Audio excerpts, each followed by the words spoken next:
नमस्कार मित्रों, मैं पीयूष कुमार पांडे एक बार फिर से एक बहुत ही संवेदनशील विषय लेकर आपके सामने आया हूँ। और एक सनातनी और एक भारतीय होने के नाते मैं चाहता हूँ कि मेरे विचारों को थोड़ी देर के लिए अपने कीमती समय दे करके सुनिए, और जिससे कि मेरी जो ये वीडियो बनाने का जो उद्देश्य है वो सार्थक हो सके। मित्रों, आजकल भारत के अंदर आपने एक शब्द सुना होगा, सेकुलर।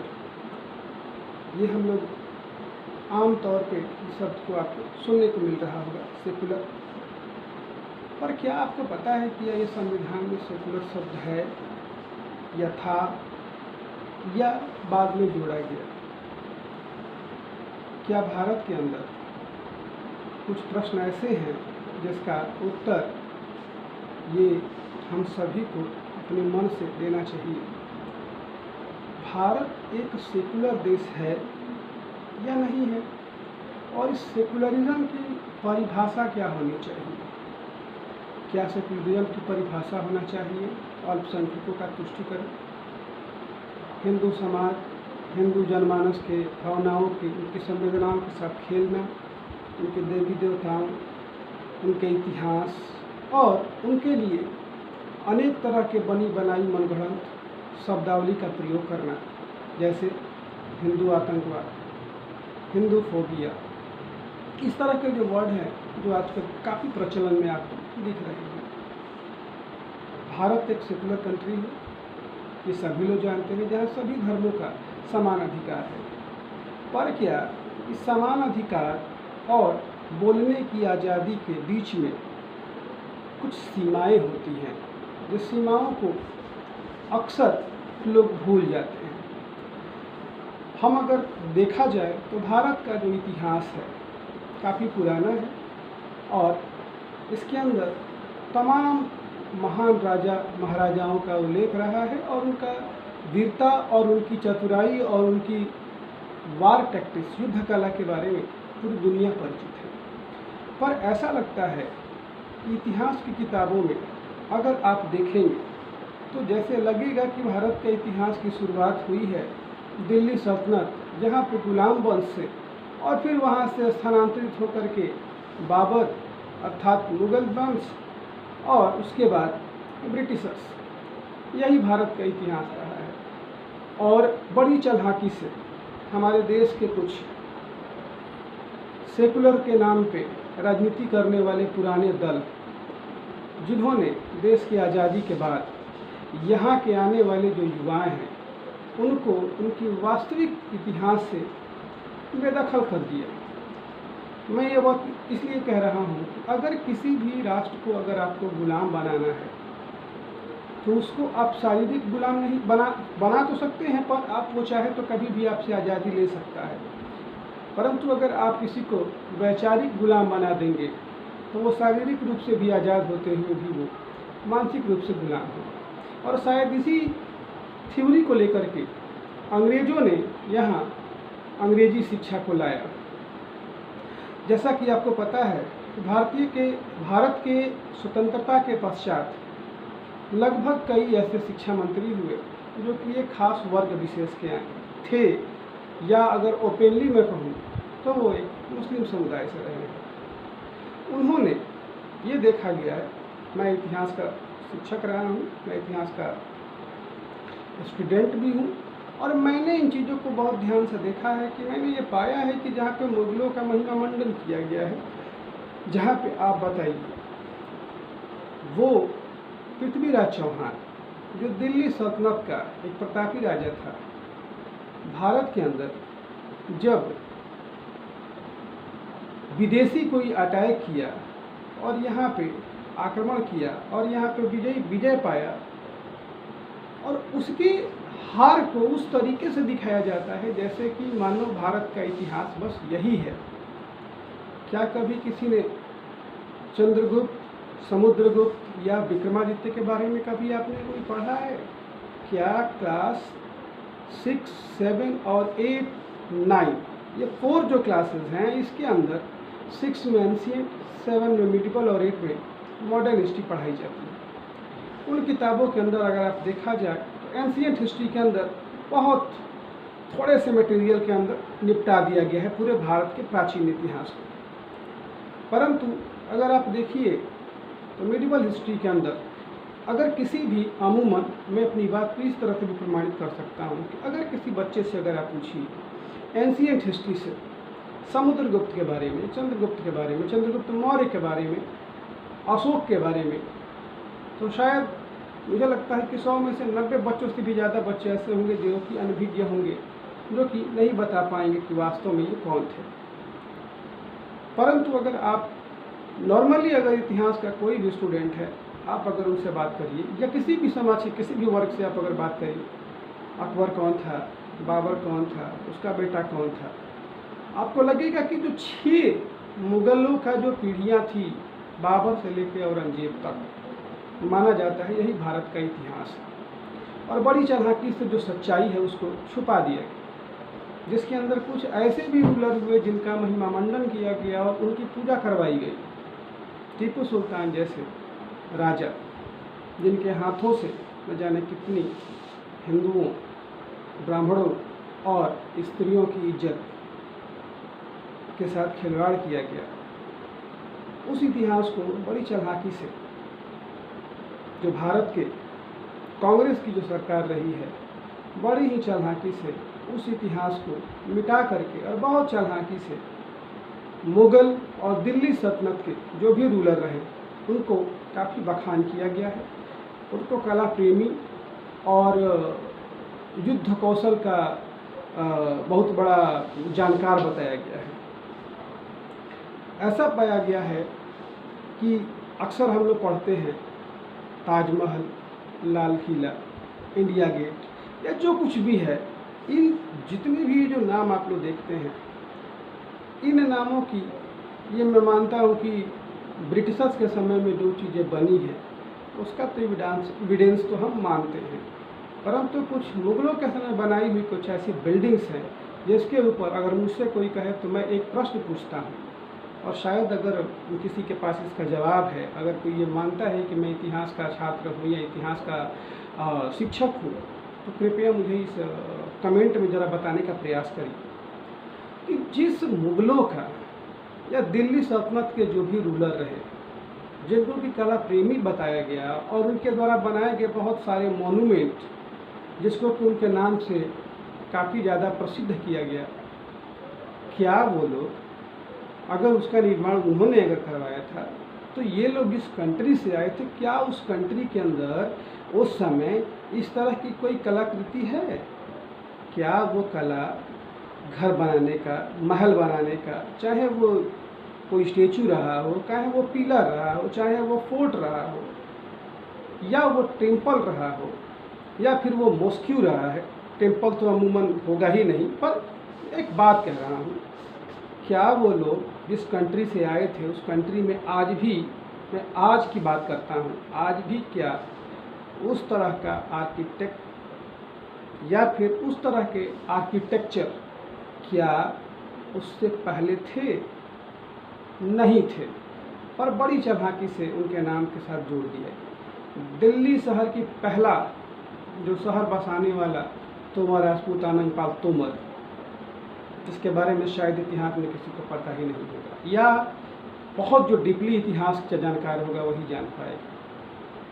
साथ ही साथ इतिहास की कुछ ऐसी भी चीज़ें हैं, कुछ ऐसे भी पन्ने हैं जो शायद हमारे युवा जानते भी नहीं होंगे, और जानते भी होंगे तो 100 में से 1 या 2। बड़ी चालाकी से कुछ ऐसे क्रांतिकारी, कुछ ऐसे वीर योद्धा जिनका कि नाम को इतिहास में आने ही नहीं दिया गया, जैसे वीर सावरकर। वीर सावरकर जैसे योद्धा जिन्होंने काला पानी की सज़ा काटी थी, जो कि सेलुलर जेल से जिस जहाज़ से जा रहे थे उस जहाज़ से उन्होंने फांद के और वापस किनारे पे आ गए थे तैरते हुए। अब आप बताइए, उनका उल्लेख कहीं नहीं दिखेगा, और बड़ी चालाकी से महिमा मंडन किया गया मुगलों का। आप अगर आपको इतिहास के बारे में जानकारी चाहिए तो आप विदेशी जो राइटर हैं उनकी किताबों को अगर आप पढ़िए तो आपको पता चलेगा कि वास्तव में ये क्या थे और हमें क्या पढ़ाया जाता है। आप कल्पना करिए कि जब हमारे देश के छात्र या युवा जब अपना इतिहास ही नहीं जानेंगे तो फिर वो अपना भविष्य कैसे तय करेंगे। इतिहास पढ़ने का उद्देश्य क्या है कि हम अपनी पुरानी जो घटनाएं हैं उससे हम सीख लेंगे, चाहे वो उन्नति के लिए हो और चाहे वो अपने देश की भलाई के लिए हो। परंतु जिस देश के युवा को अपनी खुद की संस्कृति और अपना इतिहास ही नहीं पता है, हमें पढ़ाया गया वसुधैव कुटुंबकम, हमें पढ़ाया गया कि अगर किसी के गाल पे एक तमाचा दे दीजिए तो दूसरे गाल को भी आप दे दीजिए। क्या आपको लगता है, आज आप कल्पना करिए कि पाकिस्तान अटैक करने के लिए भारत पे आ रहा है और आप अगर अपने उसके एक गाल पे चाटा लगने के बाद आप दूसरी गाल देंगे, क्या यह चतुराई कहलाएगी? हिंदुओं को तो नपुंसक बना दिया है।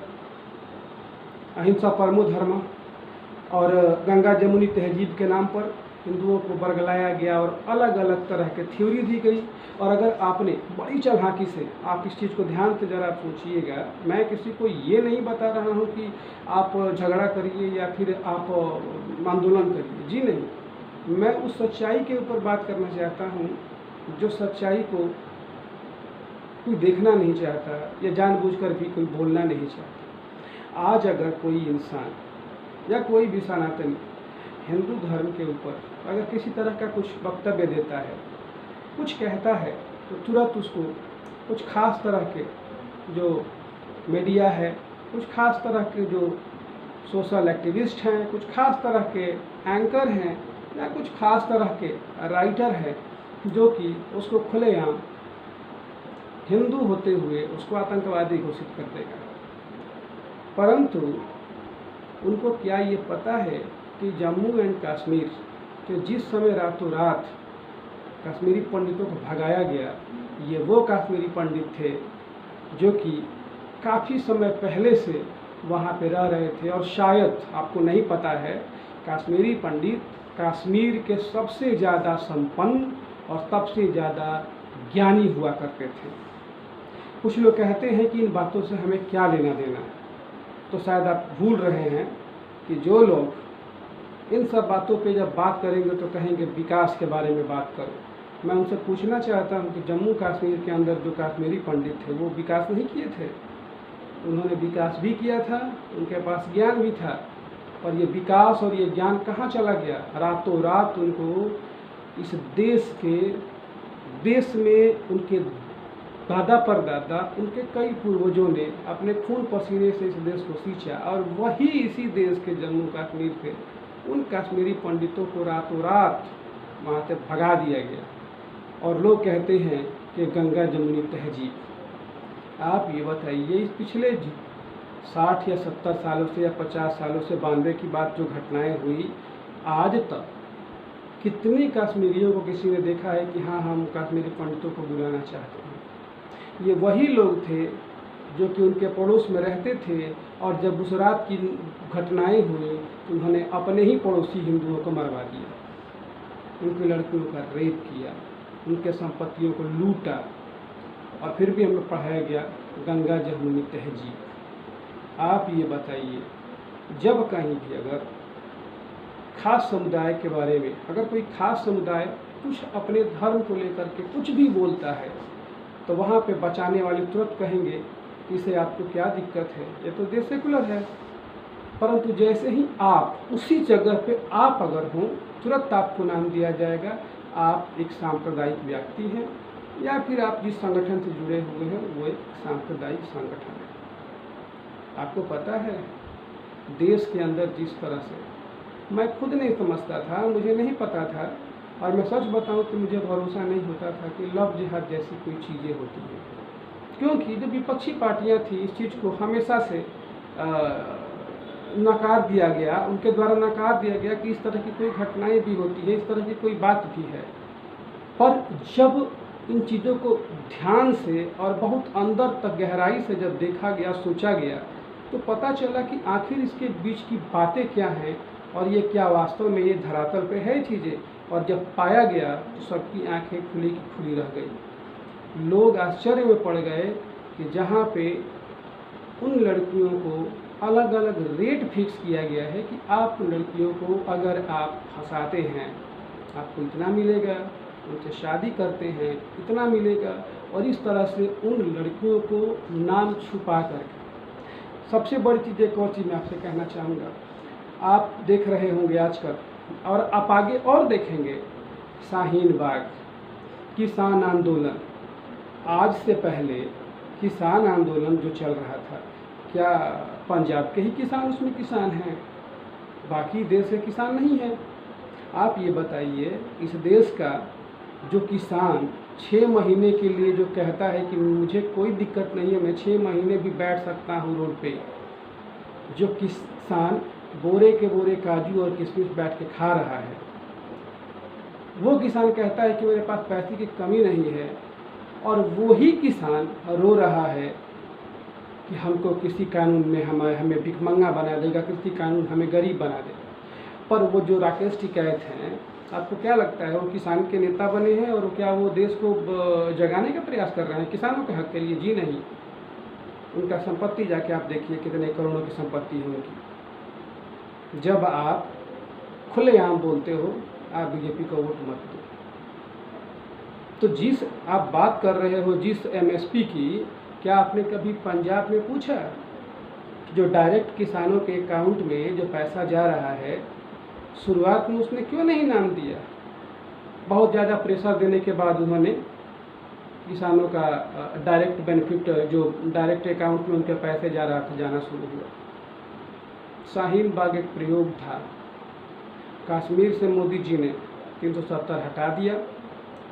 आप सोचिए, यही वो कांग्रेस गवर्नमेंट है जहाँ पे अलगाववादी नेताओं को, जो कि खुलेआम कहते थे, अभी एक बुढ़ा जो मरा है जो कि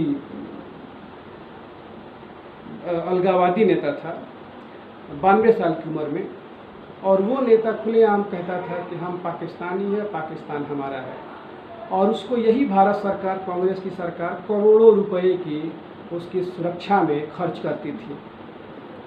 ये वही चाइना है जिसके साथ हमारे सैनिक दिनों रात लड़ने के लिए हमेशा तैयार रहते हैं, और ये वही चाइना है जिससे यही कांग्रेस की जो गवर्नमेंट थी सामने उस समय लाखों और करोड़ों के पैसे ले रही थी। आप इस परिवेश में ज़रा सोचने का प्रयास करिए कि जो कांग्रेस गवर्नमेंट है, क्या वास्तव में उसने देश को प्रगति के रास्ते पे लेके आगे बढ़ी है? शायद नहीं।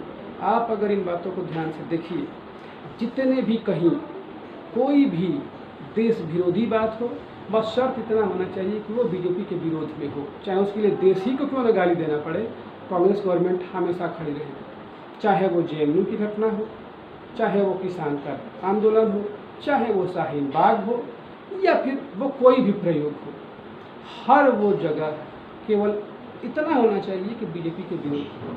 बिल्कुल विरोध करिए भाई, राजनीति है, आप इस देश के निवासी हैं और आपको संविधान ने यह हक दिया है, पर ये हक इसने दिया है कि उसका आड़ लेकर के और आप देश विरोधी जितनी भी चीज़ें हैं उसमें आप शामिल हुई।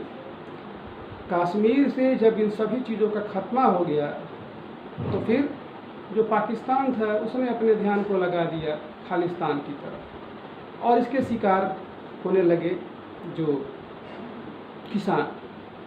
मैं ये नहीं कहता कि कोई किसान उसमें नहीं, किसान है, पर वो किसानों को आप मुझे ये कोई बताने का प्रयास करेगा, ये किसान के आंदोलन में अल्लाह अकबर करना, या फिर किसान के आंदोलन में आप किसी धर्म विशेष का नारा लगाना, हम अलग आज़ादी ले लेंगे, अफजल हम शर्मिंदा है तेरे कातिल जिंदा हैं, इस तरह की जो चीज़ें हैं, आपको देखने से नहीं लग रहा है कि ये किसान आंदोलन है या कुछ और है?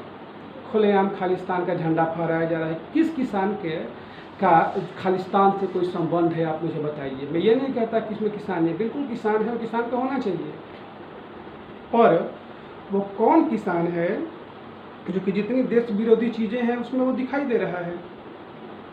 वो कौन सा किसान है जो चाहेगा कि हम अपने देश का जो लाल किला है उसके ऊपर हम चढ़ाई कर दें और वहाँ के झंडे को, भारत देश के राष्ट्रीय ध्वज को हम गिरा दें? किसान इस देश के लिए सुबह से शाम तक जब मेहनत करता है तो जा कर के हमारा पेट भरता है, पर ये वो मुझे मुंह से गाली आता है ऐसे कुत्तों के लिए जो कि बेचारे किसानों को के कंधों पे अपना बंदूक रख करके और चला रहे हैं और अपना स्वार्थ सिद्ध कर रहे हैं। और इनके जो नेता हैं जो कह रहे हैं कि हमें एमएसपी लगेगा, उनसे आप केवल इतना पूछिए, कई टीवी डिबेट में मैंने देखा तो उन नेताओं से पूछिए कि आप मुझे केवल इतना बता दीजिए इस बिल में क्या है, उनको नहीं पता। CAA या CAB जो था उससे भारतीय मुसलमानों का क्या लेना देना था? पर तमाम तरह से सरकार या जो भी अवेयर इंसान था इस देश का, जिसके अंदर भी अवेयरनेस थी, उन्होंने तमाम लोगों को समझाने का प्रयास कि भैया यहाँ के जो लोग हैं उनको लेना देना कुछ है ही नहीं। फिर भी लाखों की भीड़ जमा हुई। और सबसे हास्यास्पद बात आपको ये देखने को मिलेगी कि जब वहाँ पे जब पहुँचा गया और वहाँ के लोगों से पूछा गया कि आप क्यों आए हैं, 80% ऐसे लोग थे जिनको यह पता ही नहीं था कि इस बिल में है क्या और हम किस चीज़ के विरोध में आए हैं। बस एक ही लक्ष्य रहा है खास विशेष का, वो है, मैं सबकी बात नहीं कर रहा हूँ, पर वो लोग जो राष्ट्रवादी हैं उनकी संख्या बहुत कम है। सीधा सीधा कहा जाता है कि आतंकवाद का कोई धर्म नहीं होता। चलिए हम मान लेते हैं नहीं होता, पर आप बताइए हिंदू आतंकवाद शब्द जो जुड़ा गया है, हिंदू किस देश में बम ब्लास्ट कर रहा है? हिंदू किस देश में अलगाववादी की बात कर रहा है कि हम इस देश से अलग हो जाएंगे और हम यहाँ पे एक अलग देश बनाना चाहते हैं, इसी इलाके को हमसे अलग कर दीजिए? कहाँ दिखा है आप? हिंदू सनातन परंपरा जिस देश में है आज जाके देखिए, वहाँ के लोग बिना किसी पैसे के, यहाँ तो कन्वर्जन के यहाँ पे लगभग 5000 से ऊपर ऐसे धर्मांतरण के संस्थाएं हैं जो कि अरबों खरबों रुपए जो ले रही थी और हर साल हजारों लाखों हिंदुओं को कन्वर्ट करा रही थी। पर हमारे पास कौन सा पैसा है जो वो लोग हमारे पीछे पीछे घूम रहे हैं? भारतीय संस्कृति और परंपरा के पीछे दुनिया में तमाम, जिसका एग्जाम्पल है इस्कॉन। इस देश की परंपरा सभ्यता महान रही है जो कि मुगलों के आने से कहीं पहले थी। जब रसिया और फ्रांस के अंदर रिवॉल्यूशन चल रहा था, जब इन लोगों के पास खाने के लिए पैसे नहीं थे, उस समय भारत के अंदर नालंदा जैसे और तक्षशिला जैसे यूनिवर्सिटी हुआ करता था, और जिसका एक सबसे सिंपल एग्जाम्पल है कि वो प्रोफेसर कैसा था पॉलिटिकल साइंस का, चाणक्य, जिसने लिखा अर्थशास्त्र। वो एक ऐसी बुक है कि जिसकी फॉरेन पॉलिसी आज तक पूरे वर्ल्ड फॉलो करता है उसी के अकॉर्डिंग। चरक, पतंजलि, कालिदास, आर्यभट्ट, ये महान विभूति रहे भारत के, परंतु हमें केवल यह बताया गया, समझाया गया कि हमारा इतिहास शुरुआत होता है दिल्ली सल्तनत से और ख़त्म हो जाता है जा कर के ब्रिटिशर्स के जाने के बाद। बड़ी चालाकी से यहाँ भारत के इतिहास को लिखवाया गया, परंतु सबसे अच्छी बात यह है कि उस समय कुछ ऐसे भी राष्ट्रवादी लोग थे जो कि यह जानते थे और यह ठान के बैठे थे कि हम आज नहीं तो कल इस सच्चाई को हम पूरी दुनिया के सामने रखेंगे। और उन्होंने ये संगठन बनाया। आज वो संगठन, मैं नाम नहीं रखना चाहूँगा, जो समझदार होंगे समझ लेंगे, आज वो संगठन पूरी दुनिया का सबसे बड़ा संगठन है, जहाँ पर जो बाइडेन जैसे लोग, जो कि अमेरिका के राष्ट्रपति और अमेरिका के पहले जो कहा जाता है सिटीजन हैं, और उन्होंने सेवा भारती का गुणगान किया कि कोरोना के समय में जिस तरह से उन लोगों ने लोगों की सेवा की। परंतु हमारे देश में तमाम तरह के जो लोग हैं, इस तरह के जो संगठन हैं और इस तरह के जो राष्ट्रवादी लोग हैं, और यहाँ तक कि कांग्रेस ने हिंदू आतंकवाद का नाम देने के लिए अपने जो साध्वी प्रज्ञा और जो कर्नल पुरोहित जी थे उनके ऊपर अलग अलग तरह के एलिगेशन लगा करके उनको बदनाम करने का प्रयास किया गया, और जिसका कि आप लोगों ने देखा कि बाद में इस सारी की सारी जो घटनाएं हुई थी इसका पटाक्षेप हो गया और सच्चाई जो थी वो बाहर आ गया। ये कांग्रेस की गवर्नमेंट है। फिर भी कुछ ऐसे लोग हैं हमारे देश के अंदर कि जो आँख और कान दोनों बंद करके बैठे हैं केवल इसलिए कि वो किसी खास पार्टी को सपोर्ट करते हैं। आप राजनीति कीजिए, राजनीति नहीं भी करिए, आप वोट दीजिए, जिसको मर्जी उसको दीजिए, लेकिन जहाँ कहीं भी राष्ट्र और आपके सनातन संस्कृति की बात हो वहाँ तो कम से कम विवेक हो जाइए। ठीक है, आपको वोट जहाँ देना है दीजिए, उसमें कोई दिक्कत नहीं है। पर क्या आप एक पॉलिटिकल पार्टी के एजेंडे को के लिए आप अपने धर्म और अपनी संस्कृति और अपने देश से विद्रोह करने के लिए तैयार हैं? या उस बात को आप अंदर से समझते हो कि ये सत्य है, लेकिन आप जानबूझ करके उसको स्वीकार नहीं करते हो क्योंकि वो आपके पार्टी की लाइन नहीं है।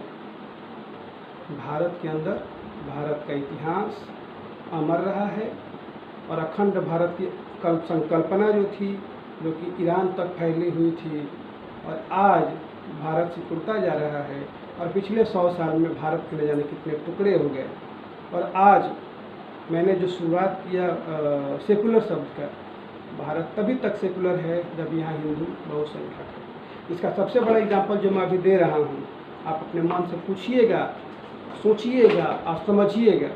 भारत का वो स्टेट जहाँ पे अल्पसंख्यक आबादी मेजॉरिटी में हुई, वहाँ पे एक नए देश की या एक नए प्रदेश की मांग उठने लगी। जैसे जम्मू एंड कश्मीर, जहाँ का पॉपुलेशन आप अच्छी तरह से जानते हैं, जो कि अगर आज जनमत संग्रह करा दिया जाए तो वो लोग भाग जाएंगे पाकिस्तान में। इसके साथ दूसरे नंबर पर पंजाब। सिखों का इतिहास, आज तो सिखों को अलग कर दिया गया हिंदू रिलीजन से। सिख जो थे हिंदुओं की ही एक शाखा हुआ करती थी, जो मुगलों के अत्याचार से बचाने के लिए एक तरह का योद्धा वर्ग हुआ करता था, जो विदेशी आक्रांता थे उनको रोकने के।